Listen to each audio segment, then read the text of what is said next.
आपको दिखाते हैं। गुण तीनों की भक्ति में ये भूल पड़ो संसारे। 600 वर्ष पहले परमपिता परमात्मा कबीर जी ने ये वचन बोले थे, जो आज हमारे सद्गुण प्रमाणित करते हैं कि इन तीनों गुण की भक्ति, रजगुण ब्रह्मा, सतगुण विष्णु, तमगुण शिव जी की भक्ति नहीं करनी चाहिए। इसे मोक्ष नहीं हो सकता। इसके साधना करने से आपका स्वभाव बिगड़ जाता है, क्योंकि ये ना तो इनकी साधना से आपके कर्म दंड मोक्ष होते हैं और न ही कोई आपके भाग्य में परिवर्तन हो सकता है। जैसा करोगे वैसा ही फल मिलेगा। फिर भक्ति का क्या फायदा। अब किसी की मृत्यु का समय आ गया या किसी को कोई हानि होनी है, टांग कटनी है, प्रारब्ध में लिखिए तो कटेगी वह। ब्रह्मा विष्णु महेश की साधना से कोई बचाव नहीं। जान जानी हो जावेगी। तो कबीर परमात्मा की शरण माने से वो टांग कटनी होगी, इस प्रारब्ध लिखा होगा तो नहीं कटेगी। एक गुट्ठा टूट के आपका जीवन बच जाएगा। संत शरण में आणते आई टले बला, और जय मस्तिष्क में सूढ़ी होगा काटे बैठ।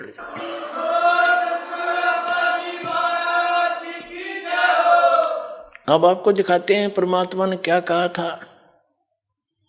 गुण तीनों की भक्ति में ये भूल पड़ो संसार, कह कबीर निज नाम बिना। वास्तविक भक्ति साधन मंत्र बिना कैसे उतरोगे तुम पार। तीन देव की जो करते भक्ति, उनकी कदे ना हो मुक्ति। ये देखिएगा श्रीमद् भगवत गीता, गीता प्रेस गोरखपुर से प्रकाशित है। जयदयाल गोविंद का इसके अनुवादक है। ये देखिएगा 7वां अध्याय 7वां अध्याय। इसमें प्रथम मंत्र हम पढ़ते, इसमें क्या बताया है 7वें अध्याय का गीता जी में कि हे पार्थ, अनन्य प्रेम से मुझ में आसक्तित तथा अनन्य भाव से मेरे प्राण होकर योग में लगा हुआ, योग माने साधना में, जिस प्रकार से संपूर्ण समग्रम यानी संपूर्ण तय संपूर्ण रूप से, इसका अर्थ है समग्रम माने संपूर्ण पूर्ण रूप से मुझको संशय रहित जानेगा, उसको सुन, वो ज्ञान बताता हूं। अध्याय नंबर 7 के श्लोक नंबर 2 में क्या बताया है कि मैं तेरे लिए इस विज्ञान सहित तत्व ज्ञान को पूर्णतः कहूंगा, जिसको जानकर संसार में फिर कुछ भी जानने योग्य शेष नहीं रह जाता। अब क्या कह रहा है कि ऐसा ज्ञान बता दूंगा, इसको सुनने के बाद फिर कुछ भी जानना शेष नहीं रहेगा। अब हम इसके 12वें श्लोक पर आते हैं। अध्याय नंबर 7 का और श्लोक नंबर ये 12। यहां से इसमें लिखा है, और भी जो सतगुण से उत्पन्न होने वाले भाव हैं, जो रजोगुण से तथा तमोगुण से उत्पन्न होने वाले भाव हैं, उन सबको मुझसे ही होने वाले हैं ऐसा जान, परंतु वास्तव में उनमें मैं और वे मुझ में नहीं है। अब पहले इस गीता अध्याय नंबर 7 के श्लोक नंबर 12 को क्लियर करते हैं। इसमें बताया कि सतगुण से, रजगुण से, तमगुण से जो कुछ भी हो रहा है उसका निमित्त तो मैं हूं, काल कहता है, लेकिन वे मुझ में और मैं उनमें नहीं हूं। क्योंकि ये काल कौन है? ये ब्रह्मा विष्णु महेश जी का पिता है, और इसने इन तीनों पुत्रों को एक एक गुण युक्त बना दिया। रजगुण ब्रह्मा जी, सतगुण विष्णु, तमगुण शिव जी। इनके द्वारा क्या हो रहा है? रजगुण ब्रह्मा जी के अंदर से निकल रही वो तरंगे हमें प्रभावित करती हैं, जिस कारण से हम संतान उत्पत्ति के लिए विवश हो जाते हैं। सभी प्राणी संतान उत्पत्ति करते हैं काम वासना से प्रभावित होकर के, और फिर यहाँ के सुख सुविधा के लिए ठाठ पाठ की बकवादों को उसी के दबाव में हम सब खोज रहे। ये उससे हो रहा है। फिर सतीथी यानी मोह ममता एक दूसरे में, ये सतोगुण भगवान श्री विष्णु जी के शरीर से निकल रही उन तरंगों के कारण हमारे ऊपर अफेक्ट है ये, जिससे हम एक दूसरे ममता है, भाई का बाण, भाई का प्रेम, माता पिता में लगाओ, बच्चों के अंदर संपत्ति में मोह है, ये हटाया नहीं हट सकता। चाहे कितने सिर पर टिकले इंसान, इतने विवश हैं हम यहाँ पर। और फिर तीसरा तमोगुण भगवान शंकर का अपने पता ही है, संहार करता है। कहते हैं इन तीनों से जो कुछ भी हो रहा है इसका मुख्य कारण तो मैं ही हूं, निमित्त तो मैं ही हूं, लेकिन ये मुझ में नहीं, मैं इनमें नहीं, क्योंकि इनसे अलग रहता है, इनसे गुप्त रहता है अलग से। ये ब्रह्मा विष्णु महेश को नहीं पता आज तक हमारा पिता कौन है। ये सब गुप्त रहकर सब कार्य करता है। इसने प्रतिज्ञा कर रखी है कि मैं कभी अपने वास्तविक रूप में किसी के समक्ष नहीं आऊंगा। गीता अध्याय नंबर 7 के और श्लोक नंबर 24-25 में स्पष्ट करता है गीता ज्ञानदाता कि मैं अपनी योग माया से छुपा रहता हूं, मैं कभी किसी के समक्ष नहीं आता। ये मेरा अटल घटिया अनुत्तम नियम है।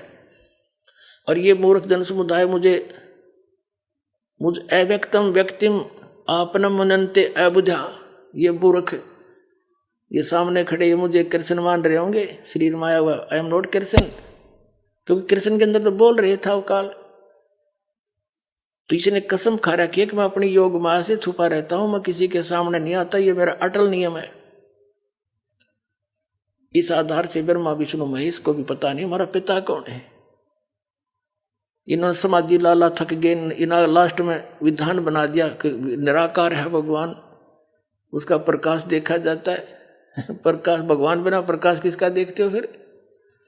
तो इन जिन साधनाओं को ये करते रहे उससे भगवान प्राप्ति हो ही नहीं सकती। गीता अध्याय नंबर 11 के श्लोक नंबर 47 और 48 में कहा कि अर्जुन ये मेरा वास्तविक रूप है, ये जो दिखा रखा है मैंने काल रूप, मैं काल हूं।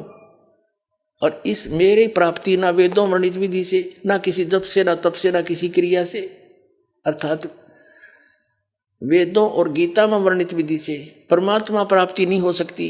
अन्य और कुछ सुविधा मिल जाती है, ब्रह्मलोक में चले जाते हैं, सिद्धियां आ जाती हैं। इस कारण से इन्होंने वेदों अनुसार जो साधना की उसे भगवान तो मिला नहीं, अपने अनुभव की पुस्तकें बना दी, उपनिषद वगैरह और पुराण।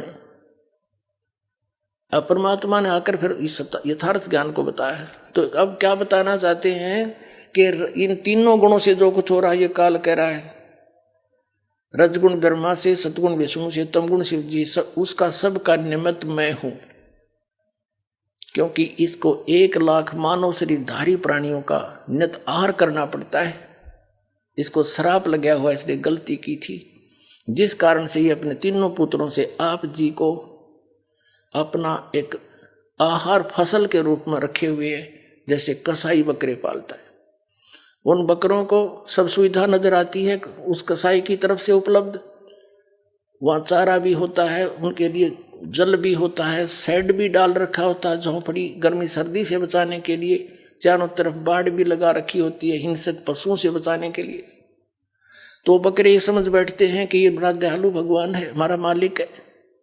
लेकिन उन भोलों को ये नहीं पता, सामने निकाल ले जाता 10-5, किसी का बेटा मरो चाहे बेटी, बाप मरो चाहे माँ, वो नहीं देखता। तो उस समय कहाँ जाती है इसकी दयालुता?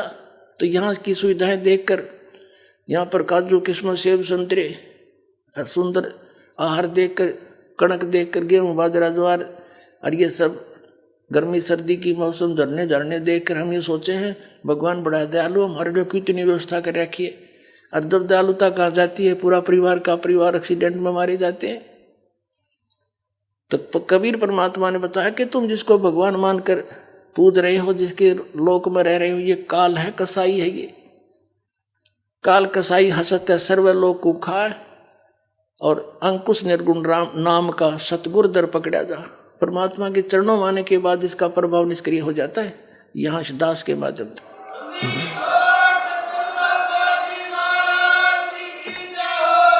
जी नमस्कार। नमस्कार जी सर जी। सर क्या नाम है आपका? राजेंद्र सिंह जादौन, बठिंडा, पंजाब से। जैसा कि आपने बताया कि संत रामपाल जी महाराज आपको प्रमाणित ज्ञान दे रहे थे और शास्त्र विधि अनुसार आपको भक्ति दी, तो सर हम आपसे ये जानना चाहते हैं कि संत रामपाल जी महाराज द्वारा दी गई साधना को करने के बाद आपको क्या लाभ मिले? उससे जो हमारा मकान बिक गया था, आज ज़मीन और प्लस 2 मंजिल मकान बना लिया है मैंने संत रामपाल जी से जुड़ने के बाद में। पहला लाभ तो ये हुआ। अच्छा, बच्चों की 3 साल पहले मैंने रमैणी की थी। रमैणी क्या होती है इस विषय में हम नहीं जानते बिल्कुल भी। संत रामपाल जी ने ये बताया कि ये संतों की भाषा में रमैणी विवाह को बोलते हैं, और उसके बाद में आज तक घर में सुख शांति है और कोई भूत प्रेत बाधा नहीं है। दूसरा लाभ ये हुआ कि मुक्तसर से जलालाबाद हाईवे के अंदर मेरी गाड़ी पकड़ी गई थी 26 जुलाई 2018, जो पिछला प्रकट दिवस आया था, उससे 2 दिन पहले। जैसे मेरी गाड़ी पकड़ी गई, मेरी गाड़ी के कंप्लीट कागज चालान में गंगानगर थे आरटीओ के पास। तो मैंने कहा परमात्मा अब मैं शायद ही पहुंच पाऊंगा आपके प्रकट दिवस पे। तो एकदम आवाज़ आई कि गाड़ी वाले का सिफारिश आ गई है। मैंने कहा यहाँ जंगल में किसकी आवाज़ आ रही है? तो संत रामपाल जी स्वयं स्कूटर पे आए और सीधा आरटीओ के पास गए। उससे 1 मिनट बात की, तब तक गनमैन मेरे पास आ चुका था कि भाई क्या लोड है? मैंने कहा जी कॉटन लोड है, हरियाणा से आ रहे हैं, पंजाब जा रहे हैं। कहता भाई कागज़ और गाड़ी के कागज़ और इसके डॉक्यूमेंट्स क्या नाम है माल के लेके वाप आ जा भी फटाफट, चालान काटना है तेरा। तो मैं ये देख रहा था संत रामपाल जी स्वयं आए, आरटीओ से 1 मिनट बात की और उतनी देर में बस पास 2 गाड़ियाँ बीच में थी, तीसरी गाड़ी आरटीओ की खड़ी थी। तो मेरे पास आ गए, तो मैं अभी सीट पे बैठा, मैंने कहा ये कैसे हो रहा है? उसमें मैं यही देख रहा था कि परमात्मा तो कहते हैं भी संत रामपाल जी जेल में है, लेकिन वो यहाँ कैसे हैं? इसको देखने के बाद में मेरा दिमाग काम करना ही बंद कर दिया था, रुक गया था। मैंने कहा ऐसे कैसे हो सकता है? तो उसके बाद आके परमात्मा ने, संत रामपाल जी ने बोला उससे गनमैन से, भी जाने दे रहे गाड़ी को, क्यों रोक रखा है इसको, बात हो गई है। और इतनी कहने के बाद में मैं भी सीट पे बैठा हूँ, गाड़ी स्टार्ट है और उसका जो गनमैन है वो नीचे खड़ा है मेरे बगल में, कह रहा है अभी कागज़ लेके आ जा। तो वो गनमैन भी कहता है भी वापस चला जाता है आरटीओ की तरफ और संत रामपाल जी मुक्तसर की साइड में चले जाते हैं अंधेरे में, क्योंकि 4 बजे का वक्त था, अंधेरा था उस समय। तो वहाँ जो गनमैन था वो आरटीओ के पास गया, उससे बात हुई और बात करके वो बोला भी गाड़ी को जाने दो। सबसे दूसरा लाभ मेरे को ये हुआ। तीसरा ये हुआ कि जो कर्जे के बाद में जो मैंने ज़मीन बना ली, मकान भी बना लिया, तो आज उसमें प्लस 5-7 लाख का प्रॉपर्टी प्लस हो गई है, पहले कहाँ माइनस में थी। तीसरा लाभ ये है जी, मेरी कमर में बहुत बड़ा दर्द भी नहीं था, एक तरह का जैसे हड्डी टूट जाती है, रीढ़ की हड्डी, उस हिसाब से था। तो मेरे से चला भी नहीं जा रहा था, अंग भी नहीं हिल रहे थे उस समय। ये हनुमानगढ़ राजस्थान की बात है, अभी कोई 6 तारीख की बात है, इस प्रकट दिवस पे। तो मैंने कहा परमात्मा ये भी दया हो गई आपकी, अब दास क्या करेगा कि बच्चे छोटे हैं तो गाड़ी नहीं चलाएंगे, नहीं उनको कोई ऐसा ट्रेनिंग दे रखी है मैंने बच्चों को। तो मैंने कहा अब गाड़ी को कबाड़ियों को बेच देंगे और घर पे जाके भक्ति करेंगे, आराम से साधना करेंगे। बढ़िया हो गया। तो उसके 3-4 घंटे के बाद ही मेरा धीरे धीरे वो शरीर सही स्वस्थ हो गया और आज मैं बिल्कुल स्वस्थ हूँ, किसी डॉक्टर से 1 रुपये की भी दवाई नहीं ली मैंने। 5वां लाभ जो है वो ये है कि हमारी जो पत्नी है उसको खूनी बवासीर था और लिकोरिया की बीमारी थी, वो भी आज कंप्लीट स्वस्थ है बिना दवाई के, संत रामपाल जी से नाम दीक्षा लेने के बाद में। आज तक यही लाभ है, सुख शांति है और अपना सही जीवन जी रहे हैं। जी धन्यवाद। सत साहेब जी, सत साहेब।